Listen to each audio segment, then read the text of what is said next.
तुम कहते हो कि विज्ञान इंसान को बदल देगा। तुम मानते हो कि जब इंसान अपनी पुरानी गंदी आदतों को छोड़ देगा, जब बुद्धि और विज्ञान उसे पूरी तरह फिर से शिक्षित कर देंगे, तब वह गलतियां करना ही छोड़ देगा। कि तब इंसान जानबूझकर गलत काम नहीं करेगा।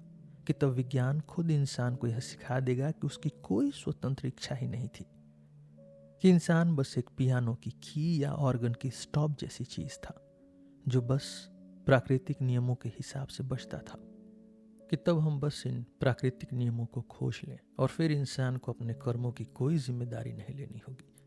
और तब हर इंसानी क्रिया गणितीय तालिकाओं की तरह सूचीबद्ध कर दी जाएगी, लॉगरिदमिक टेबल्स की तरह, या शायद कोई इंसाइक्लोपीडिया निकलेगी जिसमें सब कुछ पहले से लिखा होगा कि कौन क्या करेगा, कब करेगा, क्यों करेगा।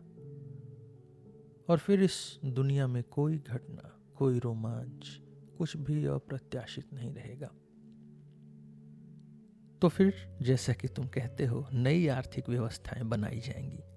सब कुछ पहले से तय गणितीय सटीकता के साथ तैयार होगा, ताकि हर सवाल का जवाब पहले से मौजूद हो। तब क्रिस्टल पैलेस बनाया जाएगा। हाँ, तब सब कुछ परफेक्ट होगा। लेकिन एक समस्या है, यह मेरा विचार है। क्या होगा अगर यह सब कुछ भयानक रूप से उबाऊ हो? जब सब कुछ पहले से तय हो तो इंसान क्या करेगा? उसके पास सोचने को कुछ नहीं, समझने को कुछ नहीं, जीने को कुछ नहीं। लेकिन दूसरी ओर सब कुछ पूरी तरह तर्कसंगत होगा। लेकिन ऊब से कुछ भी हो सकता है। ऊब ही वह चीज है जो इंसान को सुइयां लेकर दूसरों के शरीर में चुभाने पर मजबूर कर सकती है। लेकिन इससे भी बुरी बात यह है, ये मेरा विचार है, कि तुम लोग उन सुइयों के लिए भी आभारी होगे। क्यों? क्योंकि इंसान बेवकूफ है। नहीं, वह बेवकूफ नहीं है। वह इतना एहसान फरामोश है कि पूरी सृष्टि में उसकी मिसाल नहीं मिलती। मैं उदाहरण के लिए बिल्कुल भी हैरान नहीं होऊंगा अगर एक दिन बिना किसी कारण, बिना किसी वजह के, ठीक उस समय जब दुनिया समृद्ध और शांति में डूबी होगी, कोई आदमी उठ खड़ा हो, एक उल्टी सीधी हंसी के साथ हाथ कमर पर रखे और कहे, सुनो भाई, क्यों न इस पूरे तमाशे को लात मारकर खत्म कर दिया जाए? क्यों न इस सारी तर्कशीलता को हवा में उड़ा दिया जाए?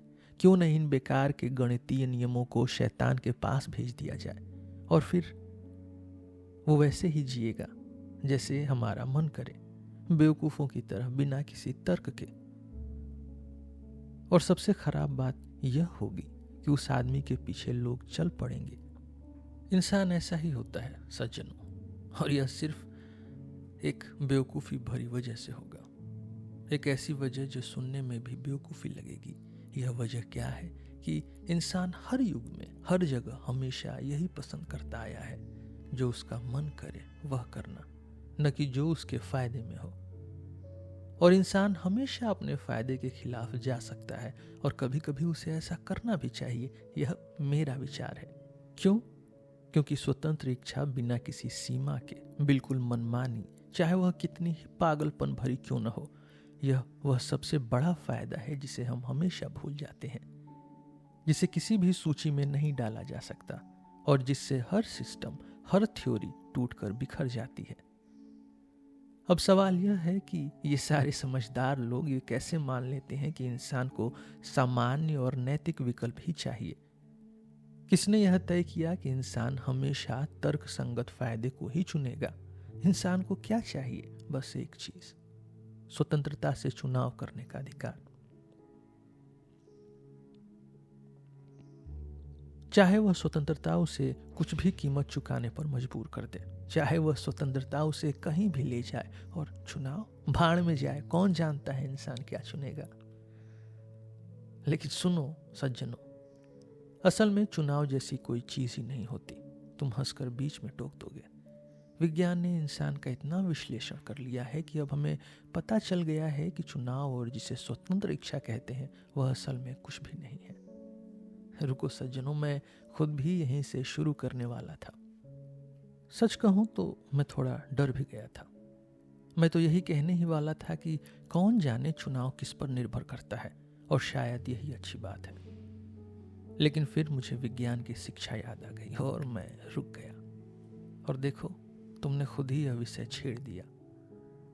अब सोचो, अगर एक दिन यह साबित हो गया अगर एक दिन यह सब साबित हो गया कि हमारी हर इच्छा, हर सनक की एक गणितीय व्याख्या है, कि यह किसी नियम पर आधारित होती है, कि हमारी इच्छाएं कैसे जन्म लेती हैं, कैसे विकसित होती हैं, किस दिशा में जाती हैं, अगर एक स्पष्ट गणितीय फॉर्मूला बन गया, तो उस दिन इंसान की सारी इच्छाएं खत्म हो जाएंगी।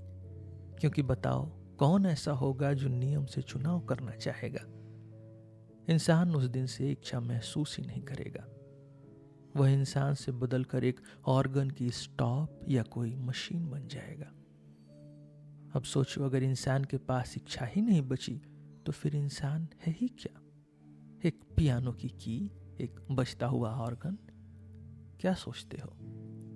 चलो, इसके बारे में गणना करें। क्या ये सच में हो सकता है? अब तुम कहोगे, हम आम तौर पर अपने फायदे को गलत समझकर गलत चुनाव करते हैं। कई बार हम बेवकूफ़ी भरी चीज़ें चुनते हैं क्योंकि हमें लगता है कि वही हमारे लिए सबसे आसान रास्ता है। लेकिन अगर किसी दिन यह पूरी तरह से समझाया जा सके और यह सब कागज पर लिखा जा सके, जो संभव है, क्योंकि यह मान लेना कि कुछ प्राकृतिक नियम ऐसे हैं जो इंसान कभी नहीं समझ पाएगा, बेवकूफ़ी होगी, तो फिर इच्छाएं रहेंगी ही नहीं। क्योंकि अगर कोई इच्छा बुद्धि के खिलाफ होगी तो हम सोचेंगे, न कि इच्छा करेंगे। क्योंकि यह संभव ही नहीं होगा कि हम अपनी बुद्धि बनाए रखते हुए बेवकूफ़ी भरी इच्छाओं को चुनें और खुद को नुकसान पहुंचाएं। और क्योंकि हर चुनाव तर्क संगत रूप से गणना किया जा सकता है, तो एक दिन हमारी स्वतंत्र इच्छा के नियम खोज लिए जाएंगे। मैं फिर से कहता हूं सज्जनों, कि क्योंकि हर चुनाव तर्क संगत रूप से गणना किया जा सकता है, तो एक दिन हमारी स्वतंत्र इच्छा के नियम खोज लिए जाएंगे और तब एक चार्ट बनाया जा सकता है जिसमें यह तय होगा कि हमें क्या चुनाव करना है और क्यों। अगर किसी दिन यह गणना कर ली जाए और मुझे यह साबित कर दिया जाए कि मैंने किसी की तरफ नाक चिढ़ाई क्योंकि मुझे ऐसा करने के अलावा कोई चारा ही नहीं था, तो फिर मेरी स्वतंत्र इच्छा कहाँ बची, मेरी स्वतंत्रता कहाँ बची? खासकर अगर मैं एक पढ़ा लिखा आदमी हूं और मैंने कहीं से डिग्री ली है। अब सोचो, अगर यह सब संभव हुआ तो इंसान के पास कुछ भी करने को नहीं बचेगा। कम से कम वह यह समझ तो जाएगा। और असल में हमें हर समय यह याद रखना चाहिए कि फलां समय पर फलां परिस्थितियों में प्रकृति हमसे इजाजत नहीं मांगती। हमें उसे वैसे ही स्वीकार करना पड़ता है जैसे वह है, न कि उसे अपने मन मुताबिक ढालने की कोशिश करनी चाहिए। अगर हम फॉर्मूले, नियमों की तालिकाएं और यहाँ तक कि किसी केमिकल लैब की शीशी में बंद इंसान चाहते हैं, तो हमें इसे भी स्वीकार करना होगा, क्योंकि अगर हमने नहीं किया तो भी यह हमारे बिना स्वीकार कर लिया जाएगा। लेकिन यहाँ आकर मैं रुक जाता हूँ सज्जनों। हो सकता है कि मैं बहुत ज्यादा दार्शनिक हो रहा हूं, लेकिन क्या करूं? 40 साल अंधेरे में बिताने का ये नतीजा है। मुझे अपनी कल्पना में खोने दो। देखो, तर्क एक शानदार चीज है, कोई शक नहीं। लेकिन तर्क केवल तर्क ही होता है। यह केवल इंसान की तर्क संगत प्रवृत्ति को संतुष्ट करता है, जबकि इच्छा पूरी जिंदगी का प्रतिनिधित्व करती है, पूरी इंसानी जिंदगी का। इसमें तर्क भी है और उन सारे पागलपन भरे झुकाव भी जो तर्क से बाहर है। चाहे यह जीवन कितना भी निरर्थक हो, फिर भी यह जीवन है। यह केवल गणितीय गणनाएं नहीं है। मैं जीना चाहता हूं। क्यों? क्योंकि मैं अपनी पूरी क्षमताओं को महसूस करना चाहता हूं, सिर्फ तर्क करने की क्षमता को नहीं। तर्क को क्या पता? तर्क को बस वही पता है जो उसने अब तक सीखा है, और शायद कुछ चीजें ऐसी हैं जो वह कभी नहीं सीख पाएगा। हाँ, यह एक बेकार सी तसल्ली है, लेकिन इसे साफ साफ क्यों न कह दिया जाए। लेकिन इंसान केवल तर्क से नहीं चलता। वह एक पूरी जटिल अपूर्ण सत्ता है चेतन और अवचेतन दोनों के साथ जीता है, और चाहे वह गलती ही क्यों न करे फिर भी वह जीता है। तुम कहोगे भविष्य का समझदार इंसान कभी भी अपने नुकसान की इच्छा नहीं करेगा। यह तो गणितीय रूप से साबित किया जा सकता है। हाँ, मुझे पता है यह साबित किया जा सकता है गणित से, लेकिन मैं 100वीं बार दोहराता हूं सज्जनों, एक ऐसा मामला है, सिर्फ एक, जब इंसान पूरी जागरूकता के साथ जानबूझकर अपने ही नुकसान की इच्छा करता है। क्यों? सिर्फ इस एक अधिकार को बनाए रखने के लिए कि वह अपनी इच्छा से बेवकूफ़ी कर सकता है। अब सोचो, अगर यह बेवकूफ़ी, यह सनक वास्तव में सबसे ज़्यादा फायदेमंद चीज़ हुई, खासकर उन मामलों में जहां तर्क संगत रूप से यह नुकसानदायक लगती है, क्योंकि यह हमें हमारी सबसे कीमती चीज़ बचाने में मदद करती है, हमारा व्यक्तित्व, हमारी असली पहचान। कुछ लोग मानते हैं कि यही सबसे मूल्यवान चीज़ है। अब कभी कभी चुनाव तर्क के अनुसार हो सकता है, यह फायदेमंद भी हो सकता है, यहाँ तक कि प्रशंसनीय भी, लेकिन ज्यादातर बार चुनाव तर्क के खिलाफ ही जाता है। और क्या तुम जानते हो, यह भी फायदेमंद हो सकता है। इंसान मूर्ख नहीं है। अगर इंसान मूर्ख है तो फिर समझदार कौन है? लेकिन अगर वह मूर्ख नहीं है तो वह बेहद एहसान फरामोश है, इतना कि पूरी सृष्टि में उसकी मिसाल नहीं मिलती। इंसान को परिभाषित करने का सबसे सही तरीका क्या है? एक एहसान फरामोश 2 पैर वाला प्राणी, लेकिन यह उसकी सबसे बड़ी समस्या नहीं है। तुम पूछोगे सज्जनों कि फिर उसकी सबसे बड़ी समस्या क्या है? उसका नैतिक टेढ़ापन, उसका स्थायी रूप से विकृत नैतिक दृष्टिकोण। यह प्रलय काल से लेकर आज तक बना हुआ है। इस नैतिक टेढ़ेपन की वजह से उसकी बुद्धि में भी टेढ़ापन आ जाता है, और यही वजह है कि इंसान का इतिहास इतना बेतुका लगता है। क्या तुमने इंसान के इतिहास को देखा है? क्या यह शानदार है? शानदार ही सही, रोड्स की विशाल मूर्ति को देखो। कुछ कहते हैं कि इसे इंसान ने बनाया, कुछ कहते हैं यह प्रकृति ने खुद गढ़ दी। क्या यह रंगीन है? जरूर। अगर तुम सभी सेनाओं की वर्दियों को एक साथ रख दो तो यह अपने आप में एक रंगीन तमाशा होगा। और अगर तुम बिना वर्दी के सैन्य इतिहास को देखो तो यह कभी खत्म नहीं होगा। कोई भी इतिहासकार इसे पूरा लिख नहीं पाएगा। लेकिन क्या यह एक जैसा नहीं लगता? क्योंकि यह हमेशा लड़ाइयों से भरा होता है। पहले भी लड़ाइयाँ थी, अब भी लड़ाइयाँ हैं, आखिरी में भी लड़ाइयाँ होंगी। क्या यह सब बहुत एक जैसा नहीं लगता सज्जनों? और फिर भी लोग कहते हैं कि इतिहास तर्क संगत है। यह शब्द तो मुंह में अटक जाता है। और देखो, इंसान बार बार कोशिश करता है। हर युग में कुछ नैतिक और तर्क संगत लोग आते हैं जो अपनी पूरी जिंदगी तर्क और नैतिकता के लिए समर्पण कर देते हैं। वह दूसरों को यह दिखाने के लिए जीते हैं कि तर्क और नैतिकता में जीना संभव है, और फिर भी वे खुद को धोखा देते हैं। वे भी आखिरकार किसी न किसी घिनौने काम में पड़ जाते हैं। अब बताओ सज्जनों कि अगर इंसान ऐसा अजीबोगरीब प्राणी है तो उससे क्या उम्मीद की जा सकती है? मान लो तुम उसे हर सुख सुविधा दे दो, उसे खुशियों के समंदर में डुबा दो, कोई संघर्ष न हो, बस वह खाए, सोए और आराम से जिए। क्या होगा? वह सिर्फ गुस्से और घमंड में सब कुछ उलट पुलट कर देगा, और सिर्फ इसलिए कि उसे यह साबित करना है कि वह इंसान है, कोई पियानो की की नहीं। अगर तुम कहो सज्जनों कि यह सब भी गणितीय रूप से गिना जा सकता है तो इंसान जानबूझकर पागल हो जाएगा ताकि वह तर्क से बच सके और खुद को साबित कर सके।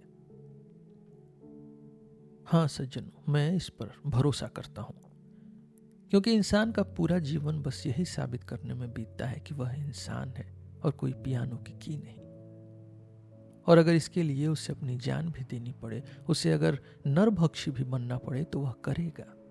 अब बताओ, क्या तुम सच में यह कह सकते हो कि इंसान को पूरी तरह गणितीय तर्क में बांधा जा सकता है? क्या तुम सच में मानते हो कि 2 + 2 4 इंसान की अंतिम सच्चाई है? अगर ऐसा है तो फिर इंसान की स्वतंत्र इच्छा कहां बची? सज्जनों, मैं मजाक कर रहा हूं। मुझे पता है कि मेरे मजाक ज्यादा चतुर नहीं है, लेकिन तुम भी जानते हो कि हर चीज को मजाक की तरह लिया जा सकता है। शायद मैं जबरदस्ती मजाक कर रहा हूं, लेकिन मुझे सवालों ने जकड़ रखा है। तुम जवाब दो।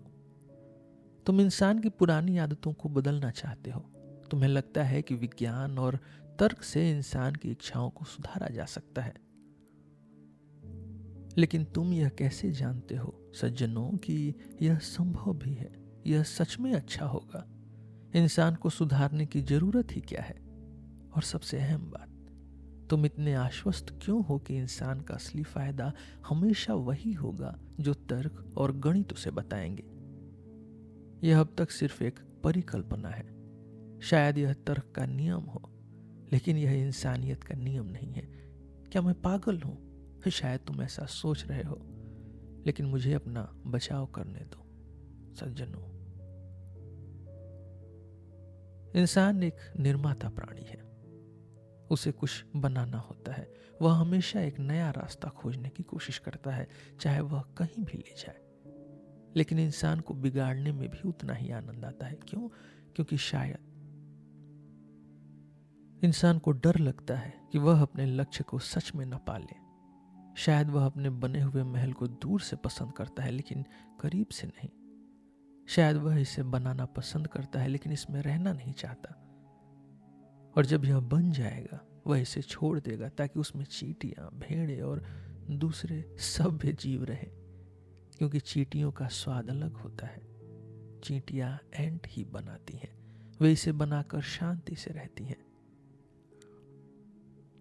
वे इसी में शुरू हुई थी और शायद यही उनकी अंतिम उपलब्धि होगी। लेकिन इंसान एक अस्थिर प्राणी है।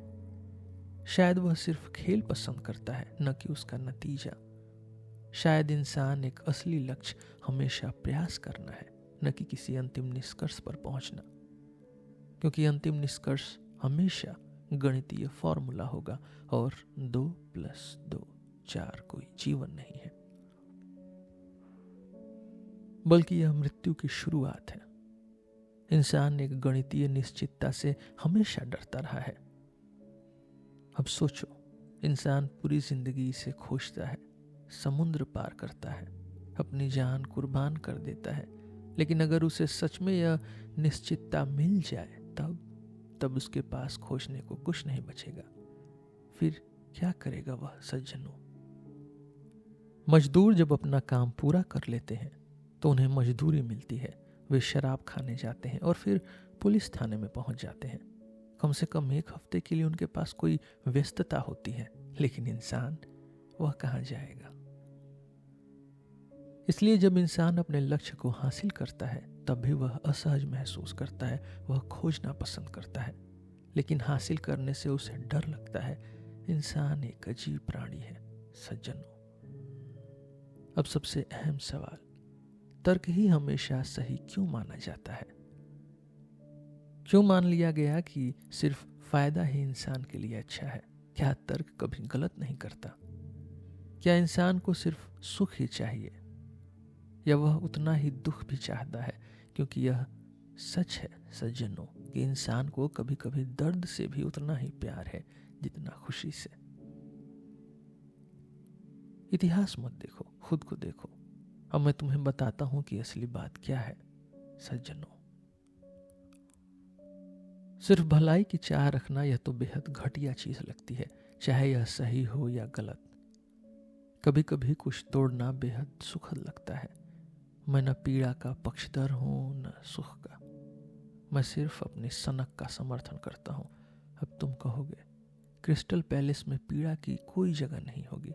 हाँ, मुझे पता है, क्योंकि पीड़ा का मतलब है शंका, पीड़ा का मतलब है अस्वीकृति। लेकिन सुनो सज्जनों, इंसान कभी भी असली पीड़ा से मुंह नहीं मोड़ेगा, क्योंकि पीड़ा ही चेतना का एकमात्र स्रोत है। हालांकि मैंने पहले कहा था कि चेतना इंसान के लिए सबसे बड़ी बदकिस्मती है, लेकिन इंसान इसके बिना नहीं रह सकता, क्योंकि इंसान को 2+2 4 से ज्यादा अपनी चेतना पसंद है। अगर सब कुछ निश्चित हो, तो इंसान के पास कुछ भी समझने को नहीं बचेगा। तब क्या करेगा वह? बस अपने होश को बंद कर लेगा और किसी ध्यान साधना में डूब जाएगा। नहीं, अगर इंसान के पास बस गणितीय निश्चितता रह जाए तो वह खुद को मारने के लिए ही सही, लेकिन खुद को एक झटका जरूर देगा, क्योंकि कुछ न करने से तो यह भी बेहतर है। और अगर उसे अपने आप को मारने के लिए खुद को कोड़े भी मारने पड़े तो भी वह यही करेगा, क्योंकि यह कुछ न करने से अच्छा है। तुम एक क्रिस्टल पैलेस में विश्वास करते हो, एक ऐसा महल जो कभी नष्ट नहीं हो सकता, जहां कोई चुपके से जीभ नहीं निकाल सकता, जहां कोई मजाक में नाक लंबी नहीं कर सकता।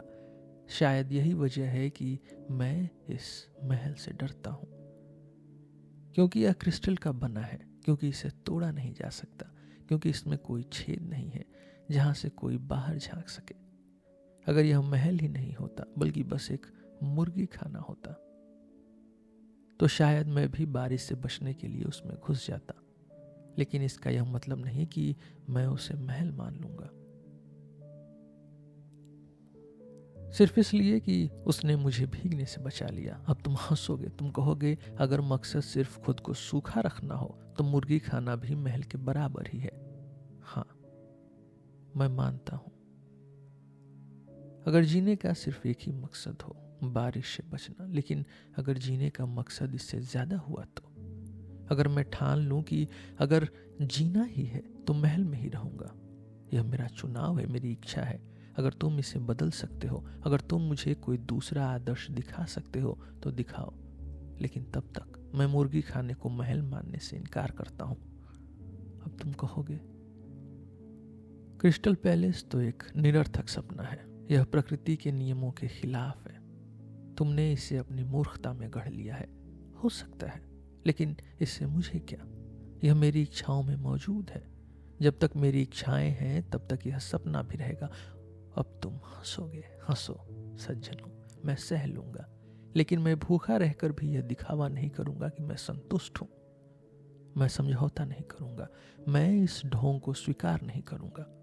अगर तुम चाहते हो कि मैं तुम्हारे आदर्श समाज के लिए एक ईंट जोड़ूं तो पहले मेरी इच्छाएं मिटाओ, मेरे सपनों को नष्ट करो, मुझे कोई नया सपना दो, कुछ और बेहतर दिखाओ।